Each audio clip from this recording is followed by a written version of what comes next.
अनुसूचित जाति जनजाति वर्ग के विद्यार्थी साथियों एवं सभी वर्गों के दिव्यांग विद्यार्थी साथियों, आपके लिए एक अच्छी सूचना इस वीडियो के माध्यम से आपका अपना करियर एडवाइस चैनल प्रस्तुत कर रहा है। यदि आप पीएचडी कर रहे हैं या करना चाहते हैं तो इस वीडियो में दी गई हर जानकारी आपके लिए लाभदायक रहेगी। हमारे मध्य प्रदेश राज्य द्वारा अनेक कल्याणकारी योजनाएं संचालित की जा रही हैं। इन्हीं में से एक योजना पीएचडी करने के लिए भी दी जाने वाली छात्रवृत्ति की है। इसके पहले एक वीडियो में हमने विस्तार से आपको इस योजना के बारे में बताया था। यदि आपने वह वीडियो नहीं देखा है तो उसकी लिंक डिस्क्रिप्शन बॉक्स में दी गई है, आप उस वीडियो को भी देख लीजिए। हाल ही में मध्य प्रदेश शासन ने पीएचडी हेतु छात्रवृत्ति प्रदान करने के लिए विज्ञप्ति जारी की है और पात्र विद्यार्थियों से आवेदन आमंत्रित किए हैं। कौन आवेदन कर सकता है? कितनी छात्रवृत्ति प्रतिमाह मिलती है? कितने विद्यार्थी छात्रवृत्ति के लिए चुने जाते हैं? ऐसे अनेक प्रश्नों के उत्तर देने के लिए हमारे साथ हैं डॉक्टर मधुसूदन चौबे सर। आप चैनल को सब्सक्राइब कर दीजिए। अब मैं डॉक्टर चौबे सर से अनुरोध करती हूं कि इस योजना से हमारे विद्यार्थी साथियों को अवगत करवाइए। बहुत बहुत धन्यवाद प्रीति गुलवानिया जी। आइए आज हम जानते हैं मध्य प्रदेश शासन के द्वारा संचालित की जा रही पीएचडी प्राप्ति हेतु छात्रवृत्ति की योजना के बारे में। यह एक बहुत महत्वपूर्ण योजना है।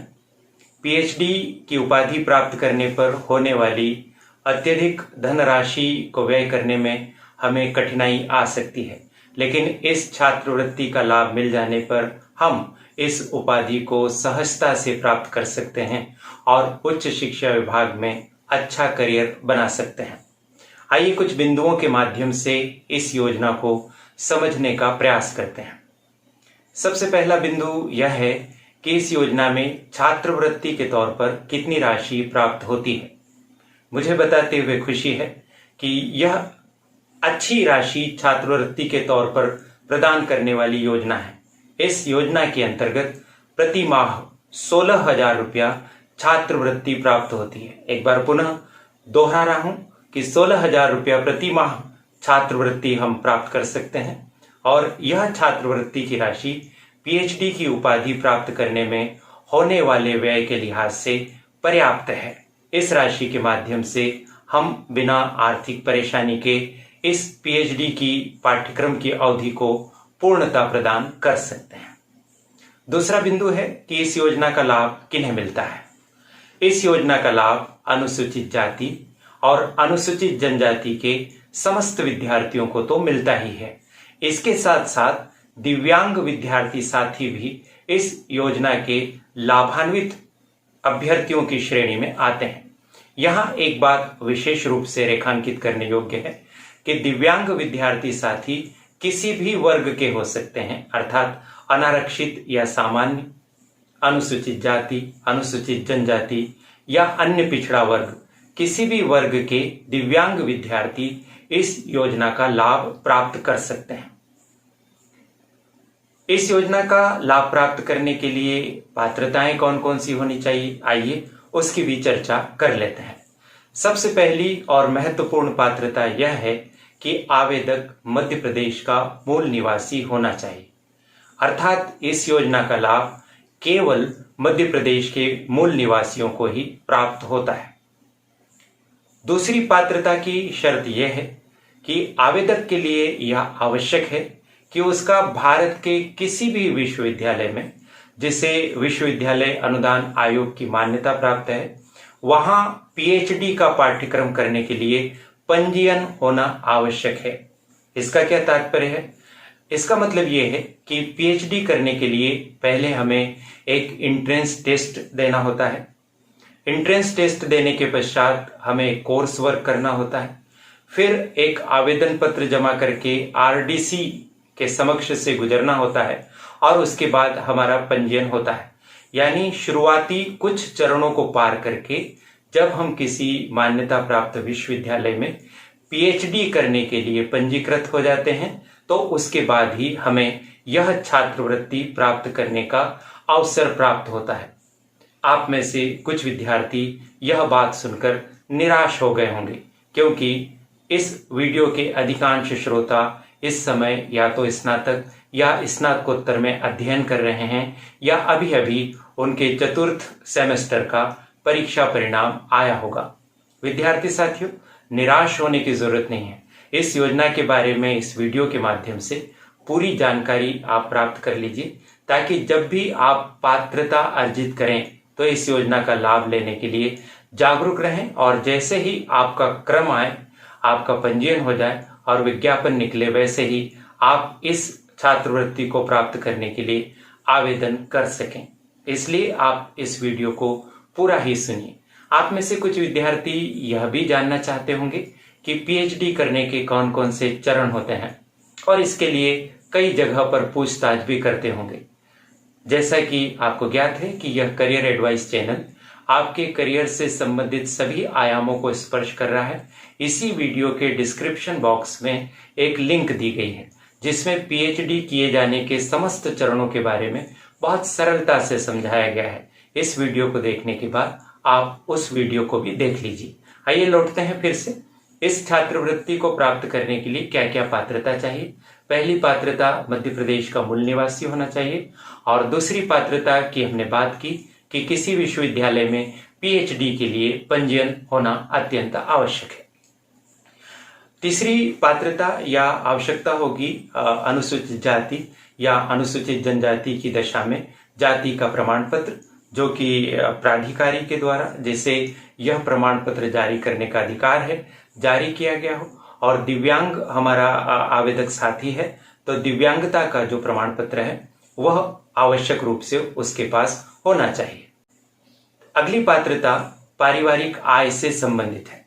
मैं आपको बताना चाहता हूं कि अनुसूचित जाति और अनुसूचित जनजाति के आवेदकों की दशा में परिवार की कुल आय 3 लाख रुपया वार्षिक से अधिक नहीं होना चाहिए। अर्थात 3 लाख रुपया की आमदनी तक के अनुसूचित जाति जनजाति वर्ग के विद्यार्थी साथी इस योजना का लाभ उठा सकते हैं। जहां तक दिव्यांग विद्यार्थी साथियों की बात करें तो दिव्यांग विद्यार्थी साथियों के लिए जरूरी है कि उनकी पारिवारिक आय 1 लाख रुपया वार्षिक से अधिक नहीं होना चाहिए। तो यहाँ आय में अलग अलग राशि दी गई है। जहां अनुसूचित जाति जनजाति के लिए 3 लाख रुपया वार्षिक का क्राइटेरिया तय किया गया है, तो वहीं पर दिव्यांग विद्यार्थी साथियों के लिए 1 लाख रुपया अधिकतम वार्षिक पारिवारिक आय सुनिश्चित की गई है। इस बात को आप ध्यान रख लीजिएगा। इस तरह से ये पात्रताएं हैं। इन पात्रताओं को पूर्ण करने के पश्चात आप आवेदन कर देते हैं। आवेदन कर देने के बाद कितने विद्यार्थियों का चयन इस छात्रवृत्ति के लिए होगा, आइए संख्या जान लेते हैं। यह संख्या पर्याप्त है। कुल मिलाकर 166 विद्यार्थी इसका लाभ प्राप्त करते हैं हर बार। 166 विद्यार्थियों को इसका लाभ मिलता है। इन 166 विद्यार्थियों में से अनुसूचित जाति वर्ग के 100 विद्यार्थी होते हैं, अनुसूचित जनजाति वर्ग के 56 विद्यार्थी होते हैं और सभी वर्गों के दिव्यांग विद्यार्थी साथियों की संख्या 10 होती है। इस तरह से कुल 166 आवेदक इसका लाभ प्राप्त कर सकते हैं। क्या अलग अलग संकाय के हिसाब से भी संख्या निर्धारित की गई है? तो जी हाँ, इसमें विज्ञान संकाय की तरफ से 39 आवेदकों को लाभ मिलेगा। यानी 39 आवेदक वो होंगे जो साइंस के किसी विषय में पीएचडी कर रहे होंगे, जैसे केमिस्ट्री में, फिजिक्स में, बॉटनी में आदि।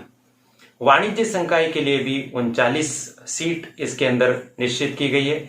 इसी तरह से कला संकाय में भी 39 सीट रखी गई है। इतिहास, राजनीति विज्ञान, अर्थशास्त्र आदि कला संकाय के विषय होते हैं। इसके अलावा 39 जो सीट हैं वो शेष अन्य सभी संकायों के लिए रखी गई हैं। शेष अन्य सभी संकायों से क्या तात्पर्य हो गया? शेष अन्य सभी संकायों में जैसे लॉ आ गया, मैनेजमेंट आ गया, कंप्यूटर साइंस, इस तरह से जो इन उपर्युक्त तीनों में यानी विज्ञान संकाय, वाणिज्य संकाय और कला संकाय में नहीं आते, वो शेष अन्य संकायों में आते हैं। इस तरह से हमने देखा कि उनके लिए अलग अलग 39 की संख्या रखी गई है और 10 दिव्यांग विद्यार्थी साथियों के लिए रखी गई है। इस तरह से 166 सीट है। चयन कैसे होगा? बहुत स्वाभाविक है कि चूंकि इसमें मध्य प्रदेश के सभी जिलों के और सभी विश्वविद्यालयों के विद्यार्थी आवेदन करेंगे। ऐसी दशा में आवेदकों की संख्या 166 से ज्यादा हो सकती है। अब उनका चयन कैसे किया जाएगा? तो ध्यान रखिए कि चयन करने के लिए एक मेरिट लिस्ट बनाई जाएगी और इस मेरिट लिस्ट को बनाने के लिए सबसे पहले जिस बात को ध्यान में रखा जाएगा वो है स्नातकोत्तर स्तर पर प्राप्त होने वाले अंक। यानी पीजी में, यानी एमए, एमकॉम, एमएससी करते समय जो आपने अंक प्राप्त किए हैं उसके आधार पर जो मेरिट लिस्ट बनेगी उसके हिसाब से आपका नंबर इसमें आएगा यदि आप 166 विद्यार्थियों में आ जाते हैं। कभी कभी ऐसा भी हो सकता है कि 2 या 2 से अधिक आवेदकों के स्नातकोत्तर स्तर पर एक जैसे अंक हों। अब ऐसी स्थिति में क्या किया जाएगा? ऐसी स्थिति में यह देखा जाएगा कि क्या किसी आवेदक ने एमफिल कर रखा है। यदि एमफिल कर रखा है और दोनों आवेदकों के अंक समान, ऐसी स्थिति में एमफिल वाले आवेदक को प्राथमिकता दी जाएगी और उसका चयन छात्रवृत्ति के लिए होगा।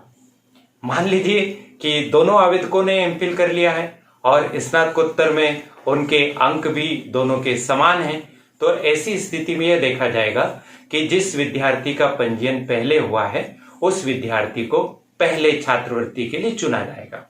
इस तरह की स्थिति कभी कभी अपवादिक तौर पर आती है।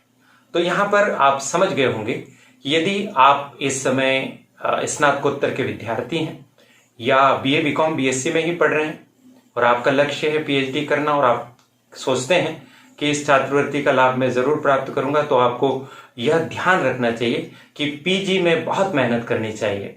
एमए, एमकॉम, एमएससी में आपको बहुत अच्छे अंक लाने चाहिए ताकि जब छात्रवृत्ति आवंटित करने के लिए मेरिट लिस्ट बने तो उसमें आपका नाम सबसे पहले ही आ जाए।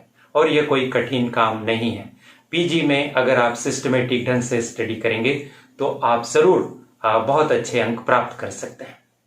जो विद्यार्थी अभी इस योजना का लाभ लेने के लिए पात्र हैं उन विद्यार्थियों से आग्रह है कि आवेदन करने की अंतिम तिथि पहले 30 सितंबर 2021 तय की गई थी, उसे अब बढ़ा दिया गया है। तो अब आप कब तक आवेदन कर सकते हैं? आवेदन आप 15 अक्टूबर तक कर सकते हैं। आज तक जब तक हम ये वीडियो बना रहे हैं उस समय तक अंतिम तिथि 15 अक्टूबर है। यदि इस तिथि में किसी भी प्रकार का बदलाव होगा तो उसकी सूचना आपको दी जाएगी, पर किसी बदलाव की प्रतीक्षा किए बिना यदि आप योग्य हैं, पात्रता की समस्त शर्तें पूरी करते हैं, तो आप जरूर इसके लिए आवेदन कर दीजिए। और आवेदन करके अगर आपको सूचना का स्रोत यह वीडियो है और इसका लाभ लेकर अगर आपने आवेदन किया और आपको छात्रवृत्ति मिल जाती है तो कृपया आप हमें अवश्य सूचित कीजिए, ताकि हमें यह जानकर खुशी होगी कि हमारी मेहनत ने एक अच्छा परिणाम लाने में भूमिका का निर्वाह किया। मुझे यह बात कहने का अवसर मिला और मैं एक महत्वपूर्ण योजना से आपको रूबरू करवा सका। इसके लिए चैनल की संचालिका प्रीति गुलवानिया जी का बहुत बहुत आभार और आप सभी को शुभकामनाएं। आशा है आपको यह जानकारी उपयोगी लगी होगी। ऐसी ही महत्वपूर्ण सूचनाओं और जानकारियों के लिए चैनल को तुरंत सब्सक्राइब कीजिए, बेल आइकॉन भी पुश कर दीजिए। बेहतर कल के लिए आज ही जुड़िए इस YouTube चैनल से। हमारी मेहनत बनेगी आपकी सफलता का आधार। Best of luck.